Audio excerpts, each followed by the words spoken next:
Let me guess. You've had that moment. That surge of energy where everything felt possible. Maybe it was a new year, a new week, a Monday morning with a fresh cup of coffee and a plan. You were going to wake up earlier, exercise more, eat better, think differently, be happier. And for a few days, maybe even a week, you did it. It felt real, it felt sustainable. And then it didn't. The motivation dried up. The alarm felt cruel, the plan felt like a burden. And you were right back where you started, wondering why you can't seem to make happiness stick. Here's the thing. Nobody in the self-help world wants to say out loud. Motivation is not the answer. It never was. Motivation is a feeling. And feelings come and go. They spike when things are exciting and collapse when things get hard. If your happiness depends on feeling motivated, then your happiness is at the mercy of your worst days. And that is not happiness. That is a hostage situation. Today, I'm going to show you a completely different way to build happiness. Not by chasing the feeling, by building the discipline. Because discipline, the kind that shows up even when motivation doesn't, is the only foundation that happiness can actually stand on. Let's get into it. We have been sold a lie. The lie sounds like this: find your motivation and the rest will follow. It shows up in every inspirational quote, every pump-up playlist, every highlight reel of someone's most energized, most alive, most photographed moment. And we buy it. Every time. Because it feels good. Motivation feels electric. It makes the hard thing feel easy and the distant goal feel close. Of course, we want more of it.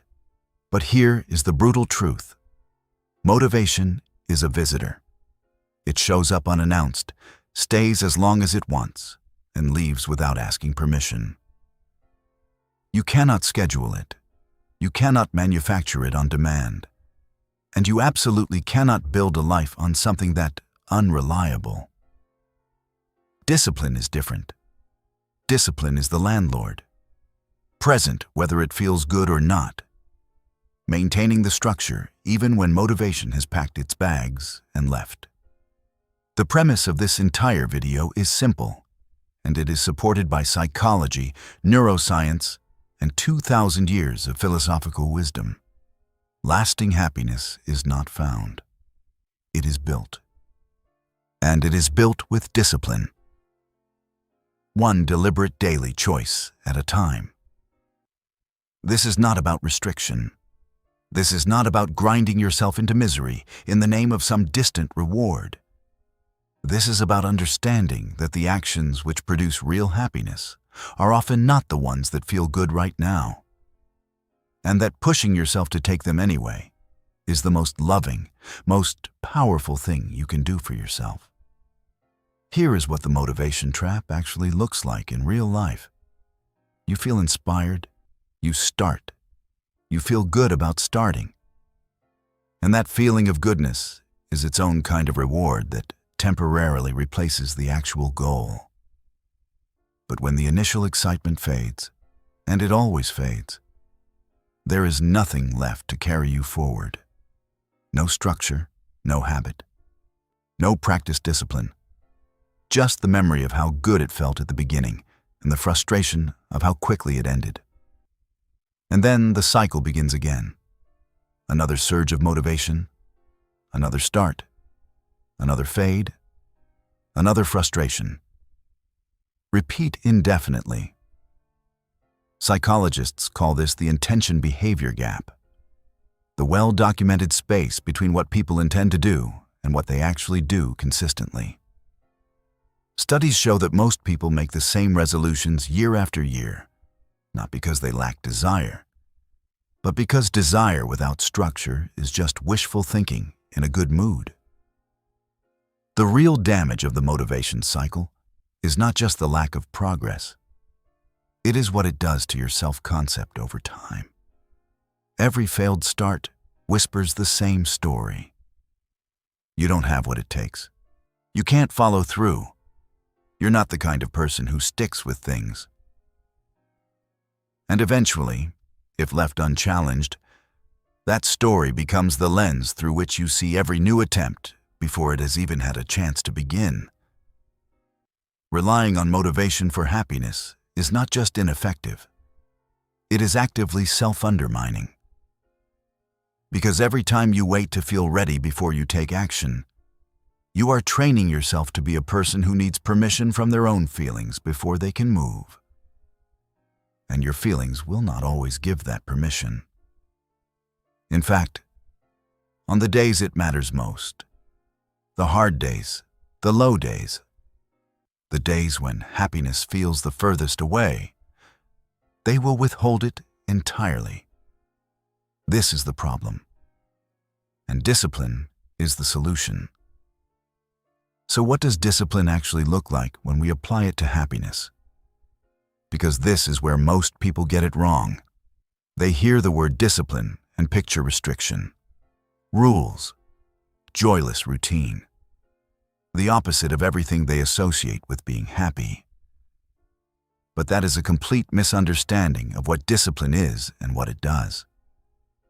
Discipline, applied to your happiness, is simply this: the consistent practice of doing the things you know contribute to your well-being, regardless of whether you feel like doing them in the moment.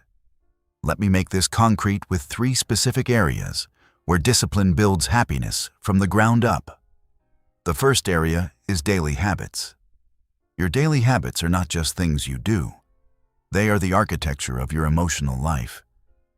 Every morning, you move your body, even for 20 minutes, even when you don't want to. You are releasing dopamine and serotonin, reducing cortisol, and literally changing the chemical environment your mind operates in for the rest of the day. Every time you keep a commitment to yourself, even a small one, even one nobody else can see, you are building the evidence that you are someone who follows through. And that evidence accumulates into a self-concept that is stable, grounded, and genuinely difficult to destabilize. You don't need to feel motivated to go for a walk. You need discipline.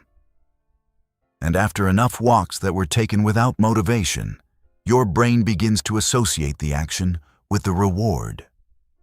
And the discipline starts to feel, from the outside, like motivation. But it is not. It is structure. It is habit. It is the architecture doing its job. The second area is self-care. And I mean real self-care, not the kind sold to you by the wellness industry. Real self-care is not a reward you give yourself when you are doing well. It is maintenance you perform because you are a human being who requires it. Sleep, not when it is convenient, but consistently, as a non-negotiable priority, is one of the single most powerful variables in your daily emotional state. Research from the University of California found that even one night of poor sleep can increase emotional reactivity by up to 60%. 60%. That is the difference between responding to difficulty with composure and reacting to it with everything you later regret. Discipline and self-care means protecting your sleep before you feel tired. It means eating in a way that supports your energy before your energy crashes. It means taking the break before you burn out, not after. It means caring for yourself on the good days so that the hard days have something to draw from. The third area is managing your thoughts. And this is where the deepest happiness work happens. Your mind, left to run without conscious governance, will default to what neuroscientists call the negativity bias. The brain's evolved tendency to register, process, and remember negative information more intensely than positive. This was useful when survival depended on vigilance. It is not useful when it causes you to dwell on a single critical comment for 3 days while entirely forgetting the 10 positive ones that came with it. Discipline of thought is the practice of deliberately intervening in that default. Gratitude journaling, not because it is trendy, but because writing down 3 specific things you are grateful for has been shown in peer-reviewed research to measurably increase well-being over time, is discipline. Catching the automatic negative thought and questioning its validity before accepting it as truth is discipline. Choosing, in the moment, to reframe a setback as information rather than evidence of your inadequacy is discipline. None of these things feel natural. None of them are easy. All of them are chosen. And all of them compound, slowly, invisibly, powerfully, into a mind that is structurally oriented toward happiness, rather than perpetually scrambling for it. Here is the insight I want you to carry out of this video and never put down. Discipline is not the enemy of happiness. It is the expression of it. When you push yourself to take the walk you don't feel like taking, that is you, choosing your own well-being over your momentary resistance. When you protect your sleep over a late-night scroll session, that is you, honoring the version of yourself that tomorrow requires. When you interrupt the spiral of negative thinking and choose a more accurate, more compassionate story, that is you, exercising the most profound form of self-respect available. These are not restrictions. These are choices, active, deliberate, loving choices that say, I value my happiness enough to pursue it even when it is inconvenient, even when I don't feel like it, even when motivation has gone completely quiet. The people you know who seem consistently happy, not the performatively positive ones, but the genuinely, quietly, durably happy ones, are almost never the people riding the highest motivational waves. They are the people with the most consistent daily structures, the ones who have stopped waiting to feel ready and started simply doing the thing. Their happiness is not an accident of good circumstances or good genetics. It is the accumulated return on thousands of small disciplined choices, most of which nobody saw, most of which felt unremarkable in the moment, all of which compounded over time into something genuinely worth having. That is available to you, not when circumstances improve, not when motivation finally shows up and stays, right now. With the next choice, let's bring it home. You have been waiting for motivation to make happiness easy, and motivation has been letting you down. Not because you are doing something wrong, but because you have been relying on the wrong thing. Happiness is not a feeling you wait for. It is a practice you commit to. It is built in the daily habits that support your physical and mental health, in the self-care that maintains your capacity for joy, in the disciplined governance of a mind that defaults to negativity when left alone. The shift is simple, even if it is not easy. Stop asking, do I feel like it? And start asking, is this good for me? Because those two questions will often have opposite answers.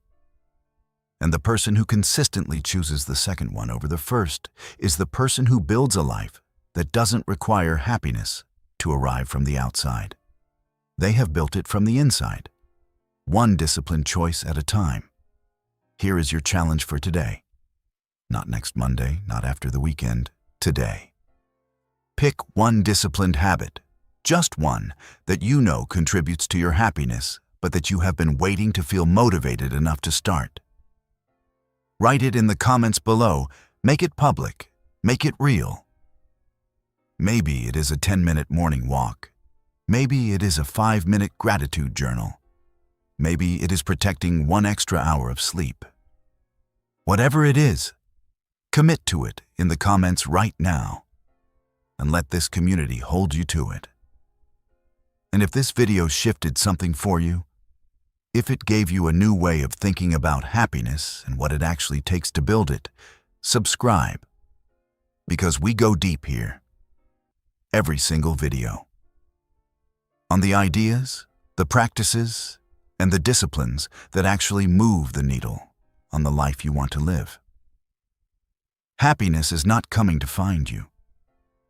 You are going to build it, starting today.